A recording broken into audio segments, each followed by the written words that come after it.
దాని మీద కూడా మేము నిన్న పరిశీలన చేసాం. సో ఆ బెట్టింగ్ యాప్ గురించి కూడా దాని మీద కూడా కేసులు నమోదు చేయబోతున్నాం. గోవింద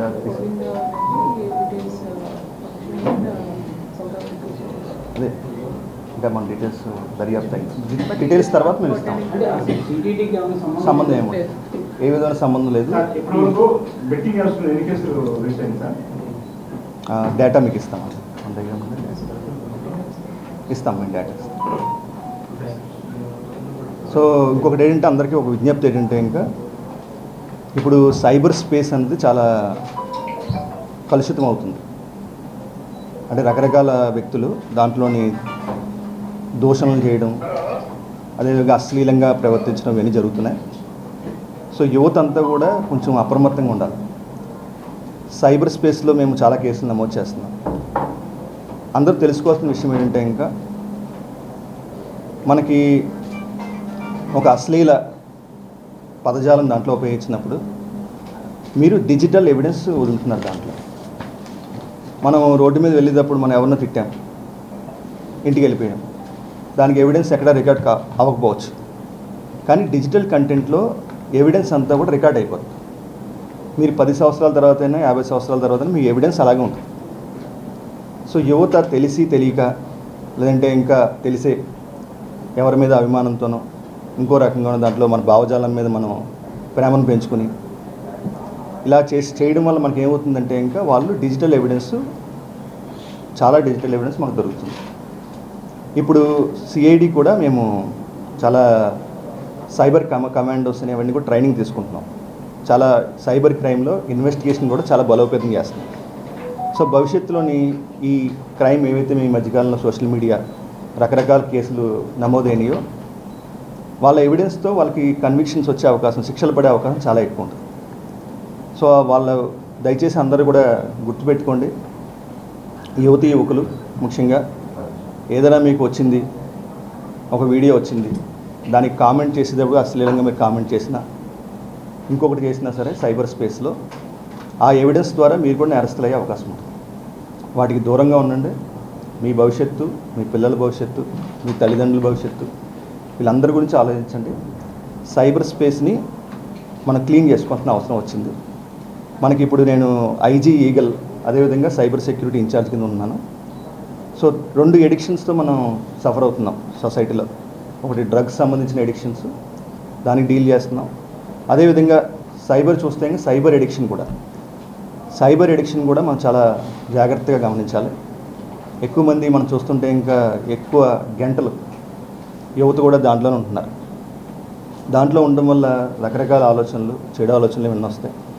సో మీ అందరు కూడా తెలుసు, ఎవరైనా మనము చెత్త తీసుకొచ్చి ఇంట్లో వేస్తే మనం ఒప్పుకోం. మన ఇంట్లో వేస్తే చెత్తని మనం ఒప్పుకోనప్పుడు మన మెదడులో చెత్త వేస్తున్నారు, డిజిటల్ చెత్త. దాని డిజిటల్ కంటెంట్ అంతా కూడా అవసరం లేని కంటెంట్ మన ఫోన్లోకి వచ్చేస్తుంది, సోషల్ మీడియాలో. సో ఏది చూడాలి, ఏది చూడకూడదు, ఏది చూడడం వల్ల మనం ఇన్ఫ్లుయెన్స్ అవుతున్నాం, దానివల్ల మనకు వచ్చే నష్టాలు ఏంటి. మనం ఒక్కసారి మనం కేసులో మనం ఇరుక్కుని జైలు పాలైతే దానివల్ల వచ్చే నష్టాలు ఏంటి, మనకి మన కుటుంబానికి వచ్చే ప్రమాదాలు ఏంటి, తర్వాత పిల్లలకు వచ్చే ప్రమాదాలు ఏంటి. పిల్లలు ఎక్కడ చదువుకుంటారు, తండ్రి ఫలానా సోషల్ మీడియా కేసులో దేంట్లో అరెస్ట్ చేయడం చెప్తారు.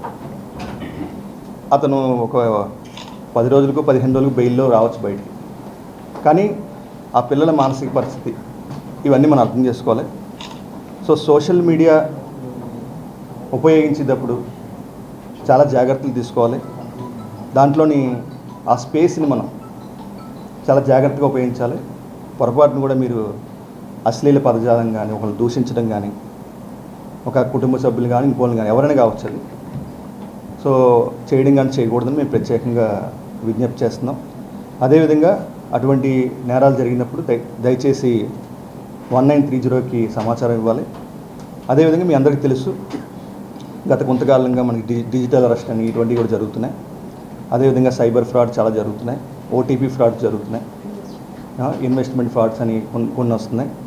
సో ఇవన్నీ కూడా ఎక్కడైనా సరే మీకు ఎటువంటి వాటిల్లో సైబర్ క్రైమ్లో కానీ మీరు బాధితులైతే ఇంకా 1930కి దయచేసి ఫోన్ చేయండి. ఫోన్ చేసి సమాచారం ఇవ్వండి. మీకు వెంటనే మనం I4C కాల్ సెంటర్ ద్వారా రెస్పాండ్ అయ్యి మీకు న్యాయం చేయడానికి మా టీమ్స్ మీకు సిద్ధంగా ఉన్నాయి. Thank you.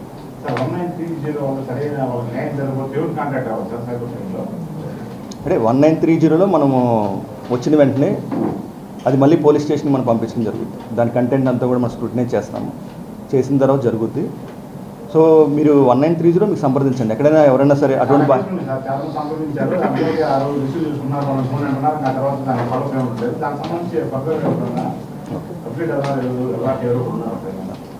మీరు సిఐడి కూడా రావచ్చండి. ఎస్పీ సైబర్ క్రైమ్ ఉన్నారు ఇక్కడ కృష్ణప్రసన్న గారు.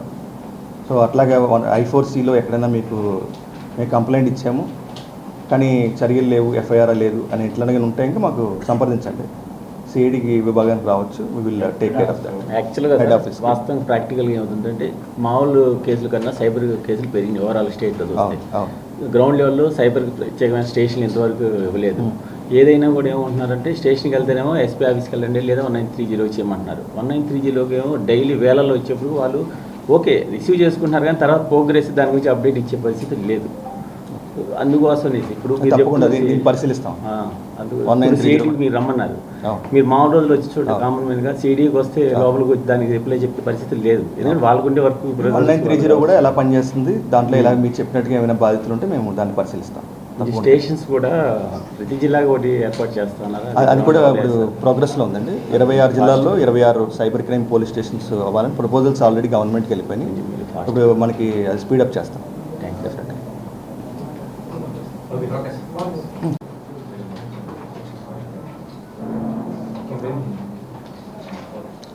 సిఐడి పోలీసులు నమ్మదగిన సమాచారం మేరకు ఒక ఎక్స్ హ్యామ్స్టర్ అనే ఒక వెబ్సైట్ ఉంది. దాంట్లో ఎక్స్ హ్యామ్స్టర్ లైవ్ అని కూడా ఉంటుంది. అది సైప్రస్ అనే దేశానికి సంబంధించిన వెబ్సైట్. అది భారతదేశంలోని నిషేధించబడిన వెబ్సైట్.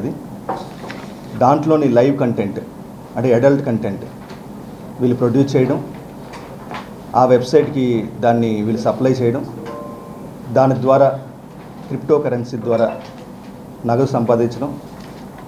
అదేవిధంగా దీంట్లోని మొత్తం 3 వ్యక్తులు మేము అరెస్ట్ చేయడం జరిగింది. గణేష్, జ్యోత్స్న అండ్ లూయిస్ అనే వ్యక్తుల్ని.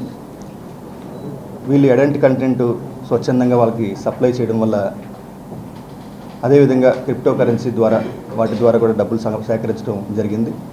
వీటికి సంబంధించిన ఎక్విప్మెంట్ అంతా కూడా మా సిఐడి బృందాలు గుంతకల్లోని అదేవిధంగా బెంగళూరులో కూడా ఆకస్మిక దాడులు చేసి అక్కడ వీళ్ళని అరెస్ట్ చేయడం, వాటికి సంబంధించిన ఎక్విప్మెంట్ అన్నీ కూడా మనం సీజ్ చేయడం జరిగింది. దీంట్లో 3వ ముద్దాయి లూయిస్ అనే వ్యక్తి గుంతకల్లోని ఒక కాల్ సెంటర్ నడుపుతూ దాంట్లోని కొంతమంది అమ్మాయిలను కూడా అతను ట్రాప్ చేసి వాళ్ళ చేత బలవంతంగా ఈ అడల్ట్ కంటెంట్ వచ్చేలాగా అతను చేయడం జరుగుతుంది. అతను కూడా మనం రిమాండ్ చేయడం జరిగింది. ఈ భవిష్యత్తులోని అందరూ కూడా అప్రమత్తంగా ఉండాలి. సైబర్ స్పేస్లో చాలా నేరాలు జరుగుతున్నాయి. సైబర్ స్పేస్లో జరిగే నేరాలని ప్రజలందరూ గమనించాలి. ఎటువంటి నేరాలు మీ దృష్టికి వచ్చినా సరే 1930కి కాల్ చేసి మాకు చెప్పాలి. ఈ 1930 నేషనల్ కాల్ సెంటర్ నెంబర్. అది ప్రతి నెంబర్ కూడా మాకు ల్యాండ్ అవుతుంది. సిఐడిలో కూడా మాకు ప్రత్యేకంగా I4C అని చెప్పేసి ఒక విభాగం ఉంది. ఆ విభాగంలో 24/7 మేము అందుబాటులో ఉంటుంది. మా కాల్ సెంటర్ వర్క్ అవుతుంది. 1930కి సమాచారం ఇవ్వాల్సిందిగా అందరూ అప్రమత్తం ఉండాల్సిందిగా మేము కోరుతున్నాం. సో ఈ కేసులో కూడా ఈ ఎక్స్ హ్యామ్స్టర్ అనే కంపెనీ ఏదైతే ఉందో వాళ్ళ మీద కూడా చర్యల కోసం నేషనల్ ఏజెన్సీస్తో సంప్రదించబోతున్నాం. వాళ్ళకు కూడా త్రూ కరెస్పాండెన్స్ ద్వారా వాళ్ళ మీద కూడా చర్యలు అలా తీసుకోవాలి. ఈ కంటెంట్లోని ముఖ్యంగా పిల్లల్ని కూడా దింపే అవకాశం ఉంది. ఈ చైల్డ్ పోర్నోగ్రఫీ కూడా జరిగే అవకాశం ఉంది. కాబట్టి మేము చాలా కఠినంగా దీని మీద వ్యవహరించబోతున్నాం. ఈ చైల్డ్ పోర్నోగ్రఫీ ఇటువంటి విషయాలు కూడా చాలా కఠినంగా భారతదేశంలో చట్టాలు ఉన్నాయి. ఈ పనులన్నీ చేయొద్దని చెప్పేసి ఇటువంటి పనులు ఎక్కడైనా జరుగుతుంటే మాకు సమాచారం ఇవ్వాల్సిందిగా 1930కి సమాచారం ఇవ్వాల్సిందిగా అందరికీ విజ్ఞప్తి చేస్తాం.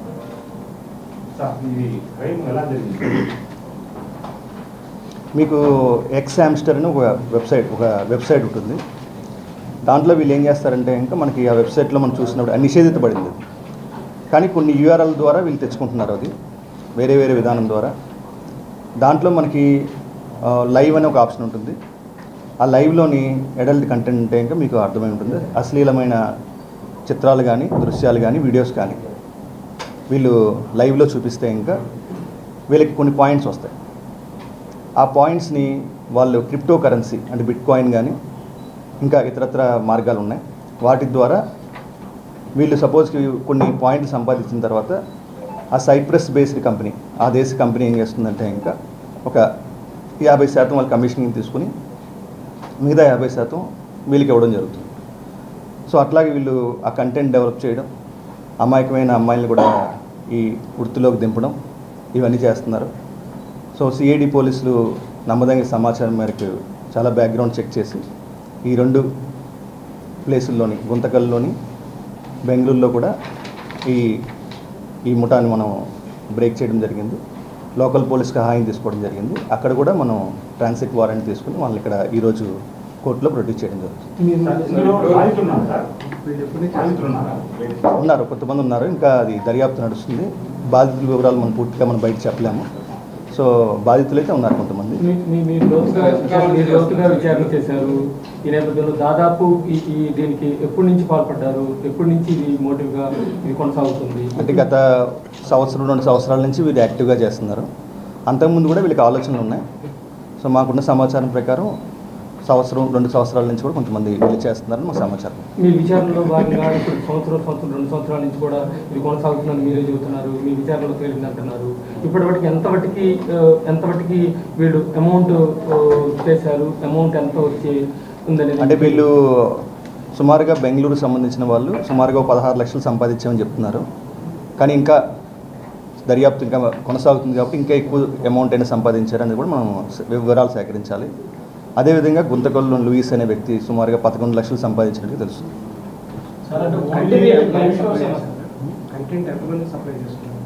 అంటే కంటెంట్ అంటే ఇంకా లైవ్లో వచ్చిన వాళ్ళు ఆ లైవ్లో కొనుక్కుంటారు.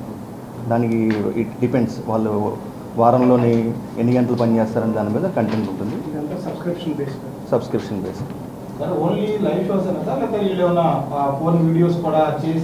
అవి కూడా చేశారని మాకు సమాచారం ఉంది. ఫోన్ వీడియోస్ ఉంది, అదేవిధంగా లైవ్ కంటెంట్ కూడా ఇచ్చారని సమాచారం. వాటిలో పాల్గొనే అమ్మాయిలు అంటే బలవంతంగా చేస్తున్నారా, లేకపోతే వాళ్ళని ప్రలోభ పెట్టి తర్వాత డబ్బులు ఇచ్చి బలవంతం చేసి ఒకసారి అలవాటు అయిన తర్వాత బయట పెడతామని భయపెట్టి ఇట్లా రకరకాల కార్యక్రమాల ద్వారా వాళ్ళని దీంట్లో దింపుతున్నారు. అంటే ఫేస్ చూపించకుండా చేస్తారు. సరే, యాక్చువల్గా వాళ్ళకి ఎలా అవుతారు? ముందు ఉద్యోగం ఇప్పిస్తానా, లేకపోతే ఏదైనా సినిమాలు? ఉద్యోగం ఇప్పిస్తారని కాదు, వీళ్ళు డబ్బులు అవసరం, రకరకాల చెడు ఆలోచనలు, చెడు వ్యసనాలు, లేదంటే ఇంకొక రకాలుగా వాళ్ళు డబ్బులు అవసరం అవుతాయి. ఆ డబ్బులు సంపాదించాలంటే ఈ చెడు మార్గాలన్నీ కూడా వాళ్ళు ఎక్స్ప్లోర్ చేస్తారు. అంటే ప్రధానంగా ఈ ర్యాకెట్లో ఎంతమంది బాధితులు ఉన్నారని ఇప్పటివరకు తెలియదు. మాకు 3 అయితే మనకి కన్ఫర్మ్గా తెలిసింది. ఇంకా ఎక్కువ మంది బాధితులు ఉన్నారని మనం కనుక్కోవడానికి ప్రయత్నిస్తున్నాం. సార్, వీళ్ళిద్దరు ఎలా సార్? వీళ్ళిద్దరు పేర్లు గణేష్, జ్యోత్స్న, వీళ్ళు ఇద్దరు కూడా శ్రీకాకుళం చెందిన వాళ్ళు. వీళ్ళు బెంగళూరులో ఇప్పుడు ప్రస్తుతం ఈ కార్యక్రమాలు చేస్తున్నారు. రిలేషన్. సో వీళ్ళు అంతకుముందు విద్యార్థులు, ఇప్పుడు ప్రస్తుతం అక్కడ ఉద్యోగరీత్యా బెంగళూరు వెళ్ళడం జరిగింది. అంటే సైప్రస్లో వాళ్ళ దేశంలో అఫీషియల్ అయ్యి ఉండొచ్చు, బట్ ఇండియాలో ఈ వెబ్సైట్ బ్యాన్ చేయడం జరిగింది. మన డిపార్ట్మెంట్ ఆఫ్ టెలికమ్యూనికేషన్ ద్వారా 100 వెబ్సైట్లు మనం ఇండియాలో బ్యాన్ చేయడం జరిగింది. దాంట్లో ఒక వెబ్సైట్ ఎక్స్ హామ్స్టర్ లైవ్. వీళ్ళ రిలేషన్ ఏంటి సార్? వీళ్ళిద్దరు వాళ్ళు దగ్గర బంధువులు అని చెప్తున్నారు. ఇద్దరు బెంగళూరులో జాబ్ చేస్తున్నారు. బెంగళూరు సాఫ్ట్వేర్ చేస్తున్నారు. అంటే బెంగళూరులో ప్రస్తుతం ఏ జాబ్ చేయట్లేదు, ప్రస్తుతం ఈ పనిలో ఉన్నారు. వాళ్ళు గ్రాడ్యుయేట్స్ అయ్యారు, ఇంజనీరింగ్. సార్, వీళ్ళిద్దరికి వచ్చిన ఆలోచన, లేదా ఇంకా ఏదైనా పెద్ద చైన్ నెట్వర్క్ ఉందా? అంటే ఇది ఇంకా మేము ఇంకా డీప్గా దర్యాప్తు చేయాలి. దర్యాప్తు నడుస్తుంది. అదేవిధంగా మనకి మిగతా కేసులో, గుంతకల్ కేసులో కూడా దర్యాప్తులో కొన్ని అంశాలు బయటపడ్డాయి. వాటి మీద కూడా పూర్తిగా ఇంకా లోతుగా విశ్లేషణ చేయాలి. మళ్ళీ ఏదైతే ఉంది సార్ గుంతకల్ కేసులో గుంతకల్లో అని కాల్ సెంటర్ నడుపుతాడు లూయిస్ అనే వ్యక్తి. సో కాల్ సెంటర్లోని వచ్చిన అమ్మాయిల్ని ట్రాప్ చేసి బలవంత పెట్టి డబ్బులు ఎరచూపి అట్లాగా కొంతమంది చేసినట్టు సమాచారం. విదేశీయులా సార్ లేదా ఇండియన్ సార్? ఇండియన్ గుంతకల్కి సంబంధించిన సార్ ఇద్దరు వేరే గ్రూప్సా కాబట్టి ఒకే గ్రూప్లో 2 చోట్ల పెట్టారు అలా? అంటే ఇద్దరు కూడా ఎక్స్ హామ్స్టర్ సంబంధించిన అంశమే. సో మా పరిశోధనలో ఎక్స్ హామ్స్టర్ సంబంధించి ఇట్లాగా ఎవరెవరు చేస్తున్నారు అనేది బ్యాక్గ్రౌండ్ చెక్లో మనకి బయటపడిన నిజాలు ఇవన్నీ కూడా. సార్ బాధితుల్లో ఏ స్టేట్ వాళ్ళు ఎక్కువ అవకాశం? బాధితులు ప్రస్తుతం అంటే మనము మన స్టేట్లోనే దర్యాప్తు చేసాం. ఇంకా ఇతరత్ర దేశ రాష్ట్రాలకు కూడా మన సమాచారం అందిస్తే ఇంకా అక్కడైనా ఇంకా వేరే వాళ్ళు ఉన్నారని మనం బయటపడతాం. సార్ వాళ్ళు ఎవరైనా బాధితులు ఉంటే మీ దగ్గరికి అప్రోచ్ అవడానికి 1930 అలానే మన 1930కి రావచ్చు, లేదంటే సిఐడికి వచ్చి ఎస్పీ సైబర్ క్రైమ్ కూడా కలవచ్చు. చాలా కాన్ఫిడెన్షియల్ కదా లేడీస్ అంత ధైర్యం చేయదు. అంతే కాన్ఫిడెన్షియల్ వాళ్ళు ఇప్పుడు వీడియోస్ కానీ లేకపోతే వీళ్ళు కంటెంట్ పంపించిన దాంట్లో క్రిప్టో కరెన్సీ అంటే వీళ్ళకి హవాలా మార్గం ద్వారా డబ్బులు వస్తున్నాయి లేకపోతే డైరెక్ట్గా వీళ్ళ అకౌంట్లోకి క్రెడిట్ అవుతాయి? వాళ్ళకి కూడా కొన్ని యాప్స్ ఉన్నాయి దానికి. ఆ యాప్స్ ద్వారా సపోజ్ ఉదాహరణకి బిట్ కాయిన్ ఉంది, ఆ బిట్ కాయిన్లో డబ్బులు వస్తాయి. వచ్చిన తర్వాత దాన్ని మార్చడానికి కొన్ని వజిరాక్స్ అని కొన్ని యాప్స్ ఉన్నాయి. దాని ద్వారా వాళ్ళు ఆ డాలర్స్ని ఇండియన్ రూపీస్ని మారుస్తారు. వాటి మీద ఇట్లా, ఇంకా ఆ. పెట్టారు.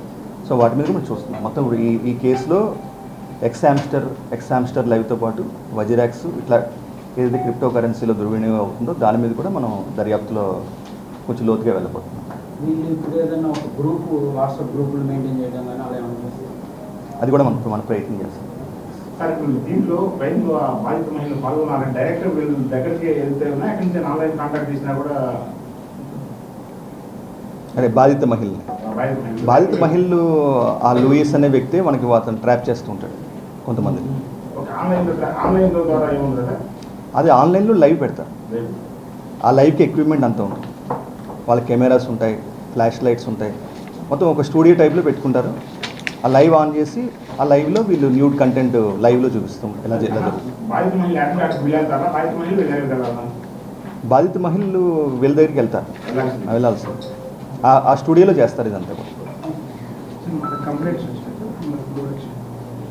మనకి కంప్లైంట్స్ వచ్చి ఇంకా దర్యాప్తు ఉంది. ఇంకా కొన్ని వేరే ప్లేసుల్లో కూడా కొన్ని చోట్ల జరుగుతుంది. మనం దానికి కూడా విచారణ చేస్తాం. అదే సార్ ఇంతకుముందు ఈ టైంలో దొరికిందా? ఇది ఇంకోటి